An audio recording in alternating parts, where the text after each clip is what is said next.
বাড়ি থেকে কবে বের করে দিয়েছি। মা, ইদানিং হয়তো আপনার অহংকারটা একটু বেশি বেড়ে গেছে। মা, আপনি একবার আপনার অতীতটা একটু ভেবে দেখুন তো। কি হলো, এখান থেকে বের হয়ে যাবে না ঘাট ধাক্কা দিয়ে বের করে দেবো? মা, কাদেরকে ফকির মিসকিন বলতো? কাদেরকেও বলতেছো তুমি এইসব? এই যে এই বড় ভাইটাকে বলতেছো, কি বলছো তুমি ওদেরকে? সৎ ভাই। হ্যাঁ, সৎ ভাই। আমি যতটুকু জানি আমার বাবা তোমাকে বিয়ে করে আনছিল শুধুমাত্র ভাইকে মানুষ করার জন্য।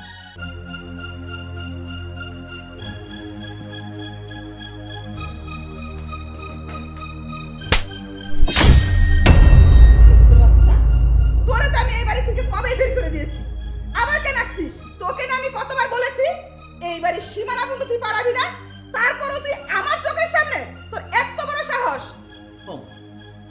আমি এই বাড়িতে এমন মানে এটা তো আমারই বাবার বাড়ি, আমার ছোট ভাইয়ের বাড়ি। আমার ছোট ভাইটারে দেখার লেগেছিলাম মা, আর তুমি আমার গালে থাপ্পড় মারলা। ও মা, আমি তো খাইতেও আসি নেই, নিতেও আসি নেই। আমি শুধু আমার আদরের ছোট্ট ভাইটারে চোখটা খুলে মনটা ভরে দেখতে চাইছিলাম। ও, এতক্ষণ আমি বুঝতে পারলাম এত বছর পর এই বাড়িতে তুই কেন আসলি। টাকা দিতে, ভিক্ষা দিতে?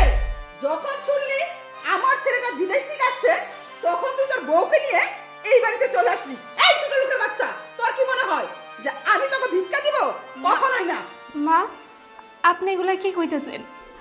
আলিফ যেমন আপনার ছেলে, এইটাও তো আপনার ছেলে। চুপ! আমার ছেলেকে আমি দেখে রাখতে পারবো, আর তোরা কেন দেখবি? ও তো আমার আপন কেউ না, ও হচ্ছে আমার সৎ ছেলে। আর ও হচ্ছে আমার নিজের ছেলে। এখান থেকে বেরিয়ে যাবি নাকি জুতা পিটা করব? মা, আপনি আমার ঘরে সৎ ভাবলেও আমরা কিন্তু আলিফরে সৎ ভাবি না। আলিফরে কিন্তু আমরা নিজের ভাইয়ের মতোই দেখি, অনেক ভালোবাসি আলিফরে। আলিফ এত বছর পরে দেশে আসছে, একটা বার কি আলিফরে দেখতে দিবেন না? একটা বার শুধু আলিফরে ডাকেন, আমরা আলিফরে একটা বার দেখেই চলে যাবো, আমরা এখানে থাকবো না। আমার ছেলেকে দেখার মতো আমি আছি, তোদের মতো ছোট লোকের দেখতে হবে না। মা, একটু বোঝার চেষ্টা করেন মা, দেখেই চলে যাবো। এই যে আরেক ভিক্ষুক আয়া হাজির। এই, আপনাকে লজ্জা শরম কিছু নাই? হ্যাঁ, আপনার ঠিক একটা বাড়ির ভিতরে ঢুকে গেছেন। বুঝতে পারছি, এতদিন তো এই বাড়িতে আসার কোনো নাম ছিল না। যেন শুনছেন যে আমার ছেলে আসছে বিদেশ থেকে, কিছু টাকা পয়সা নিয়ে আসছে, হাত পেতে ভিক্ষা নিতে আসছেন। হ্যাঁ, ভিক্ষা নিতে কি বাড়ির ভিতরে ঢুকতে হয়? বাইরে থেকে চাইলে কি দিতাম না? আপনারা এখান থেকে চলে যান, আমি ভিক্ষা বাইরে পাঠাতেছি। মা, কি ব্যাপার? আপনি সবার সাথে এমন ব্যবহার করছেন কেন? এখনো বুঝতে পারো নাই কেন আমি এমন ব্যবহার করতেছি? এই যে দেখো কতগুলা ভিক্ষুক এসে হাজির হয়েছে, ওকে আমি বারবার কইছি বাড়ির ভিতরে আসলে কিন্তু আমি ভিক্ষা দেব না, বাইরে থেকে দুই হাত পাতবো আমি ভিক্ষা দিয়ে দিব। ওদেরকে এখান থেকে যাইতে বলো, তা না হলে কিন্তু পরিণাম খারাপ হয়ে যাবে। ছি ছি মা, এইটা আপনি কেমন কথা বললেন? এই মানুষগুলো শুধুমাত্র আলিফকে ভালোবেসে আলিফকে দেখার জন্য এখানে আসছে, তারা কোনো ভিক্ষা নিতে আসে নাই মা। আর তাছাড়া আমার বাবা আজকে কতগুলো দিন পরে এই বাড়িতে আসলো। আমার বাবা যখনই আসে তখনই আপনি তাকে ছোট করে কথা বলেন, শুধুমাত্র আপনার ভয়ে কখনো মন চাইলেও আমার বাবা আমাকে দেখতেও আসে না। আর এই যে ভাইয়া আর ভাবি, এরা দুইজন তো এই বাড়িরই সন্তান, আপনি তাদের সাথেও কেন এমন ব্যবহার করছেন? হয়তো মানলাম যে সে আপনার নিজের ছেলে না। আচ্ছা মা, আপনি কি পারেন না আলিফের মতো করে বড় ভাইকেও ভালোবাসতে, নিজের সন্তানের মতো করে আদর করতে? শুনেন মা, আজকে ছোট মুখে বড় কথা বলতেই হয়। মা, ইদানিং হয়তো আপনার অহংকারটা একটু বেশি বেড়ে গেছে। মা, আপনি একবার আপনার অতীতটা একটু ভেবে দেখুন তো। আমি যখন নতুন বউ হয়ে এ বাড়িতে আসি তখন কিন্তু আপনাদের অবস্থা এতটা ভালো ছিল না।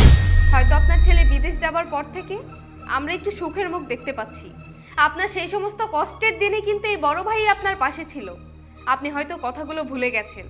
আর আজকে অহংকারে আপনি সবার সাথে এমন বাজে ব্যবহার করছেন। তুমি চুপ করো, তোমার কাছ থেকে কি আমার জ্ঞান নিতে হবে নাকি?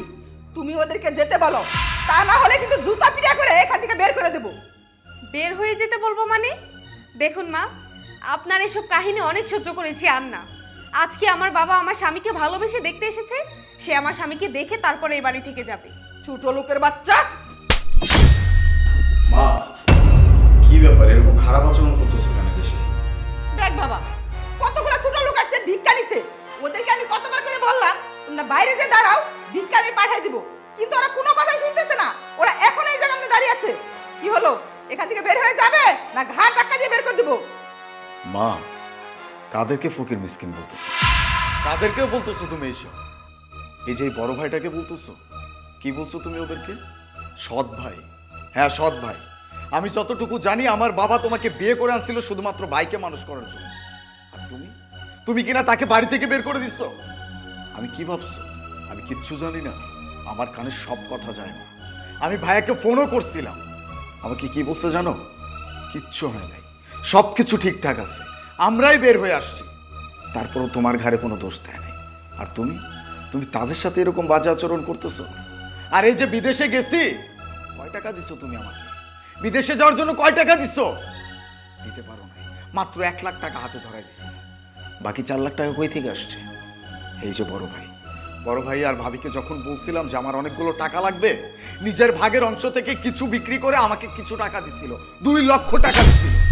এগুলো তুমি কিচ্ছু জানো না মা, কারণ তারা তোমাকে জানায় না। এমনকি আমাকে পর্যন্ত বলছে তোমাকে যেন না বলি, কিন্তু আজকে না বলে থাকতে পারলাম না। আর তাকে তুমি এইভাবে অপমান করতেছো। সেই ছোট্টবেলা থেকে বাবা যখন মারা গেছে তারপর থেকে বাবা বলতে আমি আমার এই বড় ভাই কি চিনি। আমাকে কখনো বাবার অভাব বুঝতে পারি, কোলে পিঠে করে মানুষ করছে। আর তার সাথে তুমি এরকম আচরণ কেমনে করতে পারো মা?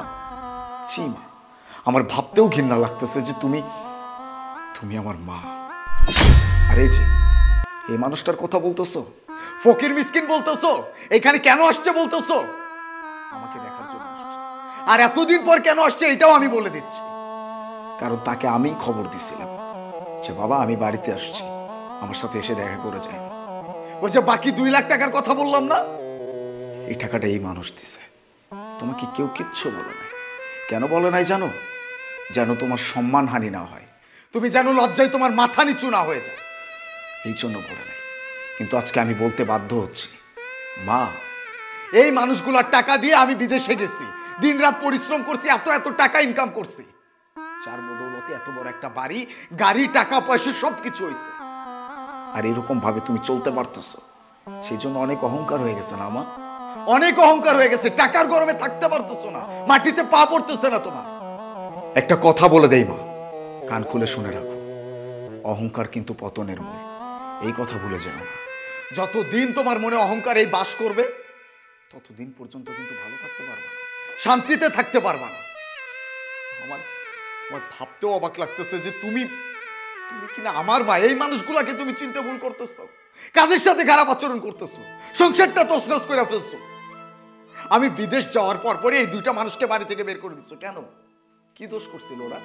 কোন দোষ করছে তোমার সাথে? সারা জীবন ওদের উপর অত্যাচার করে গেছো, ওদেরকে সবসময় নিচু করে দেখছো।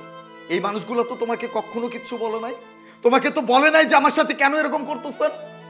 তারপরেও মানুষগুলোকে কেন বের করে দিছো? মা, এই দুনিয়াই কিন্তু দুনিয়া না, আরেকটা জগৎ তোমার জন্য ওয়েট করতেছে। ওই জগতের কথা তো একটু ভাবো, একটু তো মনের ভিতরে ভয় নিয়ে আসো। এই দুনিয়াতে যা করে যাবা, ওই দুনিয়াতে গিয়ে কিন্তু এটার ফল পাবা তুমি।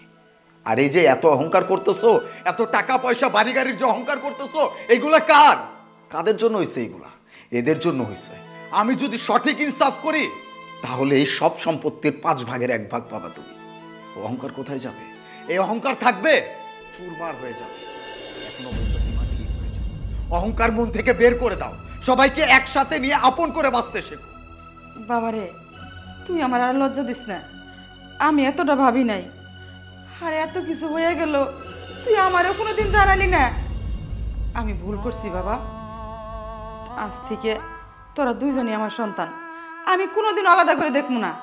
আমি আর কোনোদিনও কমো না তুই আমার পেটের সন্তান, আলাউদ্দি আমার সৎ সন্তান।